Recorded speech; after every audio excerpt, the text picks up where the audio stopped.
Hey, what do you say? What do you know? It's the Artie Clear Show here on Wi-Fi 1460. We go 5 to 7 tonight. We got live in studio our good friend Jon Solomon. His dad's in here also videotaping for us. John, say hello to everybody. Hey, how you doing? This is Jon Solomon, CEO of Self-Motivated Athletic Agency. Just saying hi. I'm going to talk about, the sports agency business and kind of the new niche that we're taking on SMAA/U Hoops. So we're here live. We're live here at Wi-Fi 1460 on the Artie Clear Show. We have Yen Lynn. She's on the other line. She's our social director. She'll be handling all the callers and any questions you want to ask our guest that we have on. Then you can be asking the guest. We're going to have Warren Moon on today. He'll start up for 5:30. I left the first half an hour open for the monologue first and then for the callers to call in. So at 5:30 you got Warren Moon. 5:45 you got Billy Ray Smith, who played for the San Diego Chargers as a linebacker. His dad also played for the Chargers too, by the way. Chris Dahlman, he comes in at 6 o'clock, along with Bob Beeman at 6:15, and that's for Chris's charity, and that's the Celebrities Charity Network. And then Jon Solomon, he'll be with us 6:30. We're talking about the basketball. He sends guys overseas. He sends them to the delicatessen if he needs a sandwich. And then you got Brad Clark coming in. He's the NFLfuture.com draft site also, so he'll be with us also. So now, wow, what a lineup is. We got callers, Warren Moon, Billy Ray Smith, Chris Dahlman, Bob Beeman, Jon Solomon, and Brad Clark. Sounds like I could put that team together and field them for the Philadelphia Phillies. If we get 2 more guys, we can have a game. Might be able to play some 5-on-5. Some baskets, that's right. Basketball. What do you think of Phil Jackson not getting a job in L.A. and Mike D'Antoni get it? I kind of surprising to tell you the truth because Phil he has a good reputation with those type of players, with the higher level players, and he knows how to kind of discipline them. And after D'Antoni's last campaign in New York, I think that was kind of a risky move, but a political move on their part because he had a good stand with the Suns. So he had a good stand with the Suns, but there was running and gunning. And that was nothing what Phil Jackson does in the triangle offense or defense that he plays. Kobe Bryant is arguably the best basketball player and still in basketball today, him and LeBron James. And when I talk to guys like Dominique Wilkins and other basketball players, and I ask them who the #1 player in basketball is, they all tell me Kobe Bryant. And until he retires, he's going to be the best player in the league. Phil Jackson not getting that job. He was with the Lakers. He won 5 championships with the Lakers. Derek Fisher's also out there. He probably brought him back. He was choosing his coaching staff. And when the clock hit after 12 o'clock, 1 minute later, here goes Mike D'Antoni. He gets the job. Now, to me, he's not the right guy because the simple fact is that he's never worked with centers that were anything ever good. He destroyed them. He made Morris Stoudemire into a center. And then you got Shaquille O'Neal over there in the center. So for him, it's more running, gunning, less defense, and just pushing the ball up there. And when you have Dwight Howard, who's the star of the team, even though Kobe's still on the team, but he's the younger. He's Superman. He's Defensive Player of the Year. He dunks it. If he shows him how to shoot it a little bit, he can be a dominating player for the Lakers. And if you go through the Lakers' history, you'll see before George Michael, Wilt Chamberlain, Kareem Abdul-Jabbar, Vlade Divac, Shaquille O'Neal, Pat Gasol, and now Dwight Howard. They're only 1 championship away from tying Boston for 17 as the organization of the Lakers.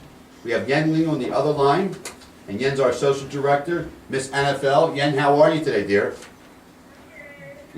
Oh, we're fantastic here. We got a caller on the other line already? Thanks. Appreciate it. Okay, like I said, we have Jon Solomon in studio today. He's dressed to the nines, this kid. So, John, tell us more about why we have some free time here. Tell us more about what you do about basketball and who you try to. Just give us a synopsis of what you're doing. Basically, my whole vision and plan is to try to help the players get an opportunity to follow their dream. In this business, a lot of agents, if you're not like a top player, a guy at a Division I who put up a lot of numbers, or maybe an elite player on a Division II level, the agents aren't really going to give you that opportunity. So I thought about an idea that would allow guys to get an opportunity, because there's a lot of players around the country that can play basketball at a high level that may have played NIIA or Division II or Division III or even junior college basketball, and they just don't get that chance or that exposure. And A lot like Scottie Pippen, who came from a Division II school and got drafted by the Bucks and traded. I think he got drafted by the. I think it was NIA. It was in, but he got drafted by the Bucks or the Seattle, and they traded him straight up for the Chicago for another draft pick at that time. They just switched draft picks. Yeah. Charles Oakley come from the same type of thing. Right, Charles Oakley came from the. I do my homework on that. The CIAA. Okay. I think it was. I'm not positive. I think he played at Virginia Union. If not, Ben Wallace. Virginia Union, yeah. Ben Wallace, another Ben Wallace came from there. Another guy from Philadelphia, Flip Ronald Murray. Ronald Flip Murray. No, he played for the Seattle Supersonics and for a few other teams. Played for the Cavaliers. Yeah. And he's a guy that came out. That's a good conference, the CIAA for Division II, where guys every other year they put the games on ESPN2 in the before the tournament, the national tournament. But beyond that, a lot of those other divisions, there's a lot of good players that really just don't get the exposure. Because if you look at the TV contracts and everything like that, who's on TV? It's a Division I, the schools that are getting the big money. And those are the people, the agents are going to see and watch, and they're going to hear about the names, even on an overseas level. And when you got Facebook and different Twitter, all these guys are interactive now. These international contacts, it's not like in the past where you can't get in touch with them. You can get in touch with them over Facebook, and they're seeing these guys' names. And then, they'll be like, a good opportunity, come to the tryout.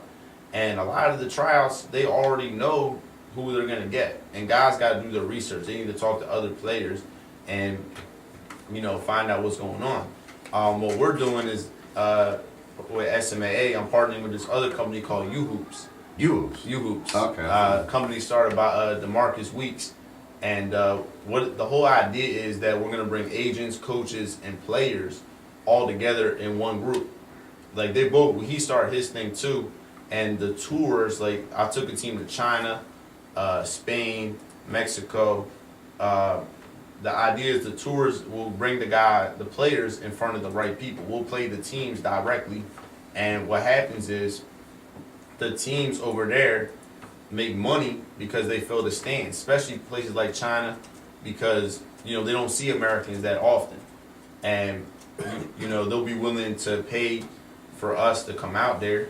And I think, my whole goal and vision, if we had some sponsors to come behind us, is to be able to have the right training for the players, the right type of facility where guys, who are hungry, humble type of players will get their opportunity.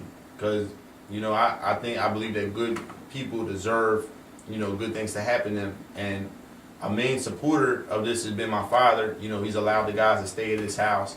And, they've been staying there. Well, I've been staying 2 nights. You didn't know I was in the back room waiting in the back room. I stayed at Bob's house the whole time. My ex-wife don't even know about that. My future ex-wife knows about that. You'd be surprised. We've gone through quite a list of players to stay at the house. And, things are starting to pan out. Bob Solomon's flop house, they call it. What do you get a night there, Bob?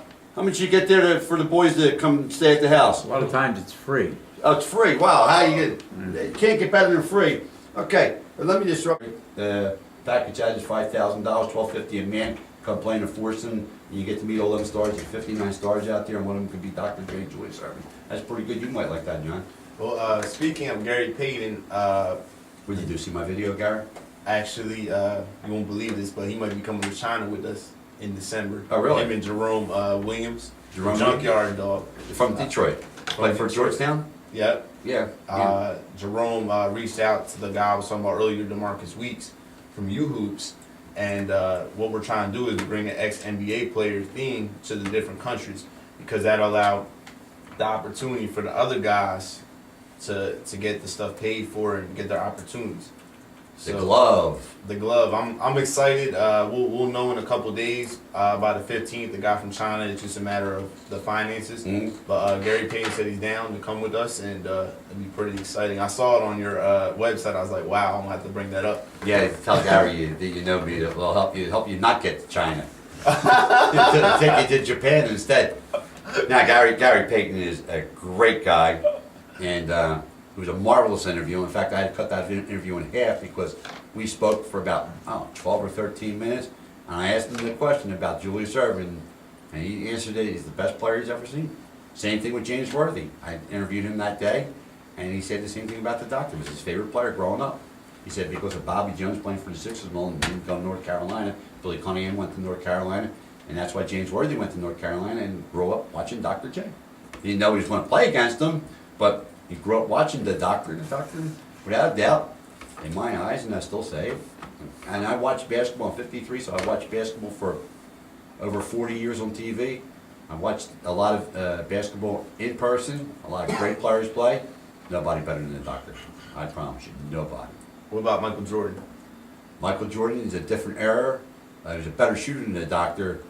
But then again, if they would have let the doctor get away with what they can get away with today in basketball, dribbling the ball and palming it and holding it and getting an extra stack and doing everything that was allowed, then he probably would have outdid Michael Jordan also.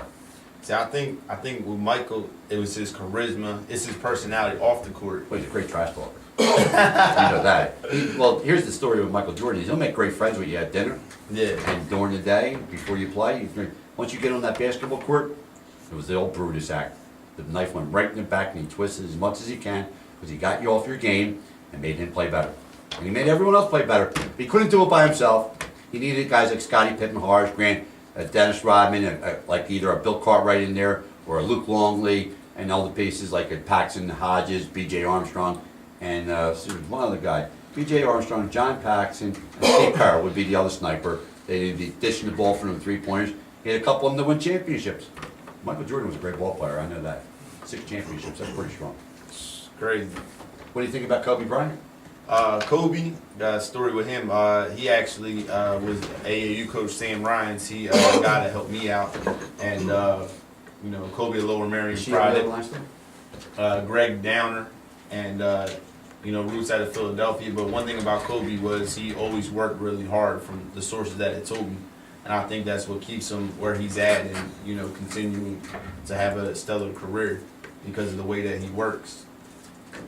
He's a heck of a ball player, Kobe Bryant. I think his first year he came in, he averaged like, what, 6.9 points a game, somewhere 7.9. His second year was like 13 points a game. And I knew when I first started watching Kobe Bryant play that he was going to be a stud.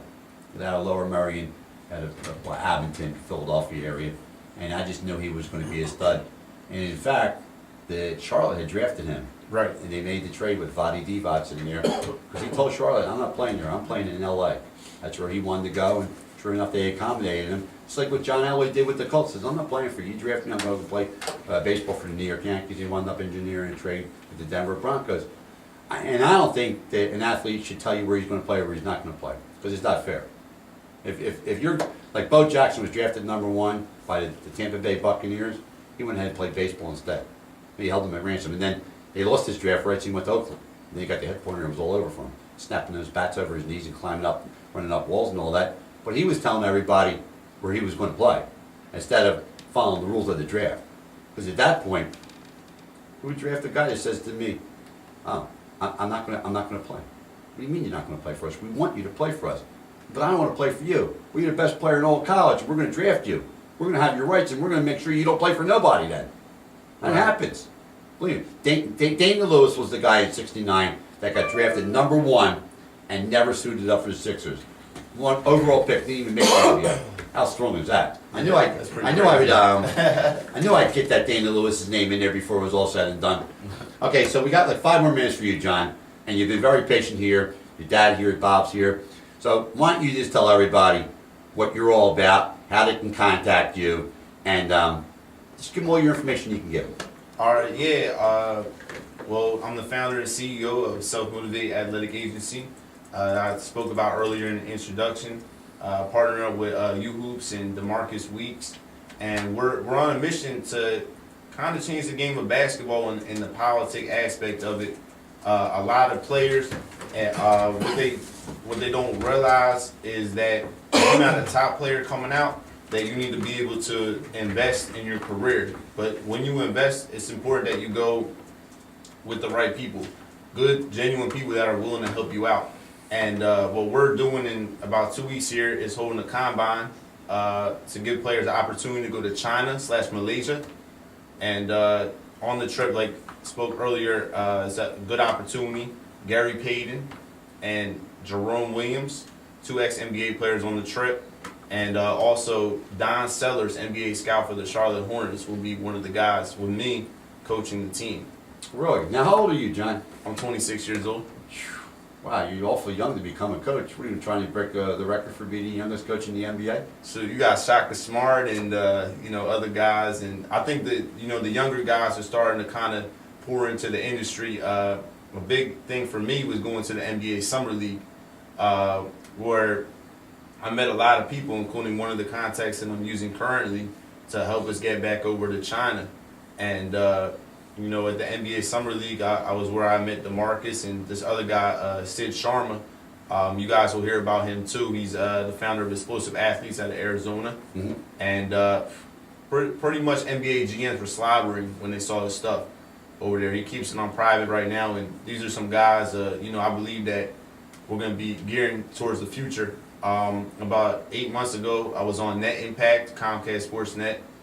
They talked about the vision of Division II and Division III players, NIIA, and I think like a lot of people don't realize it's not like a restaurant. Guys can play basketball just because you didn't play at a top level school and you didn't have top level exposure doesn't mean that you can't play at a high level. That's true. And there's always a diamond in the rough. What about the developmental league for the NBA? Perfect. That's a great subject. I actually got one guy in training camp right now, Lester Ferguson. I had dinner with Lester the other night, by the way. Not like playing with the game. Sioux Falls, a player that Sioux was Falls? Sioux Did she hurt Falls. herself? What? Did she hurt herself when she fell? Okay, I'm Sioux Falls and Lester. She, you got me tripping, man. I was try your shoelaces then. Lester is a 6'10" player out of NIIA Robert Morris, and keyword NIIA, and just didn't get the exposure. A guy who's been helping me out a lot, Anthony Collins, called me up about this kid and said told him to come down to Philadelphia where he was staying at my father's house, and I was helping him train. So right now I'm in the middle of training camp at Sioux Falls. I got another kid, Quan Waller. He's been with me since the beginning. Went down on a trip to Mexico, one of the trips that we made, and he got a job on the trip. And he's working really, really hard with the D League. And this is to be brutally honest, it's brutal. Yeah. It's very political, and meaning like they have these tryouts, but more or less, if you don't know the right person and you don't have a relationship with the guy or an agent that can talk to the guy for you, it's very difficult to get on.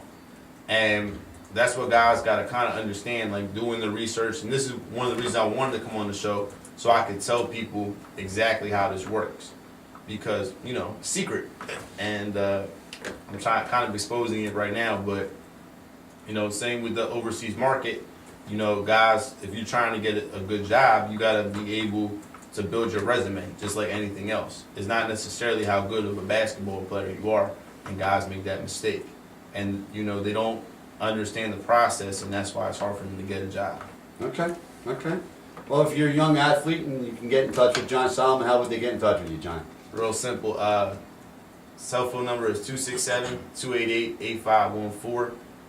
They can also email me at selfmotivatedaa@gmail.com. My website is www.selfmotivatedathleticiagency.com. That's the whole word in one. On there you can see us on Comcast Sportsnet. Slam, the Top Magazine in Basketball, did an article on us. Don, what kind of had me start with this vision I wanted to speak about real fast was, when I played basketball, I kept getting better. But, by the time it was my senior year and I felt that I was good enough, to get in the games, they kind of stereotyped me like, well, he wasn't that good back then, and I realized that, and with these players, is if they had the right attitude and they're willing to work hard, then they can get where they want to go. And Hard work is the key to anything, and the attitude has to be adjusted in the right way. You also have to be able to take direction from people, coaches or agents, whatever it may be, and be willing to put that extra effort in there, and all that hard work will pay off. There are a couple guys who won championships, like a Mario Ellie or a Raja Bell, who come from the developmental league, and just got into the NBA and made their mark with Mario Ellie, won some championships in the NBA. And the guys like Raja Bell, who played for the Sixers, who's got big contracts. Isaac Austin, who Actually came out of the league, played for the Sixers, went to the Utah, then played overseas, but he got a big payday out of being playing in basketball. There's a lot of guys in Division II schools that don't showcase their talent because they didn't get to the big time, or they come from a junior college or something like that. Okay. All right, yeah, really, really important. To add to that, with the Division II and NIIA, what happens with these kids are they are on the radar to go Division I, but they mess up on their grades. Oh, okay. So Is that top 48? It's kind of like it's kind of like a deceiving fact. Oh, he played Division II. He must not be that good, but he actually could be a much better player than the Division I guy who just happened to have his grades right and did everything right. So if you're in high school and you're listening to this, make sure that you get your grades right and you do the right things through school. So when your opportunity comes, you can get that Division I, and you don't have to go through some of the struggles that these Division II and NIIA and Division III players go through because of the fact that they didn't make the right decisions grade-wise when they were young. If you also want to contact John, you can contact me, Artie Clear, at www.theartieclearshow.com. You can get in touch with me, email me, I'll get in touch with John for you. I have a couple guys for you. BJ Bass is one who has a Music City basketball arena. He put 9 different basketball courts up there, and he handles players in the developmental league and all I that. actually know BJ. Do you do? Okay.